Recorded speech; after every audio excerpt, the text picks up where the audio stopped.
ধর্ম যখন বিজ্ঞানকে বলে রাস্তা ছাড়ো, বিজ্ঞান কি রাস্তা ছেড়ে দেয়?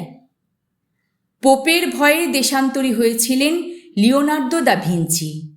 সারাদিন একটা অন্ধকার ঘরের মধ্যে পায়চারি করতেন গ্যালিলিও গ্যালিলি।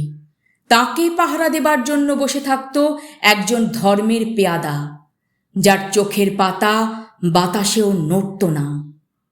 বিজ্ঞান কি তখন থেমেছিল? তীর্থের পাণ্ডাদের হৈ হৈ, তাদের লাল চোখ কি পেরেছিল পৃথিবীকে বেঞ্চের ওপর দাঁড় করিয়ে সূর্যকে তার চারদিকে ওঠবোস করাতে? ধর্ম যতদিন দুঃখী মানুষকে বেঁচে থাকার সাহস দেয়, ততদিন রাস্তা নিয়ে কারো সঙ্গে তার ঝগড়া থাকে না।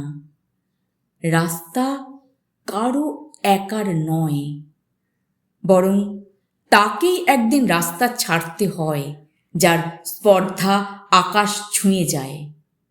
বিজ্ঞান যখন প্রেমের গান ভুলে ভাড়াটে জল্লাদের পোশাক গায়ে চাপায় আর রাজনীতির বাদশারা পয়সা দিয়ে তার ইজ্জত কিনে নেয়, আর তার গলা থেকেও ধর্মের ষাঁড়েদের মতোই কর্কশ আদেশ শোনা যায়, রাস্তা ছাড়ো, নইলে।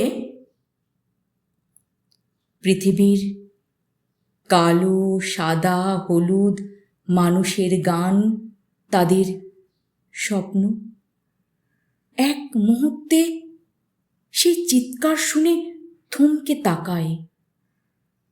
তারপর যার যেদিকে রাস্তা, সেদিকে মুখ করেই তারা সামনে, আরও সামনের দিকে এগিয়ে যায়।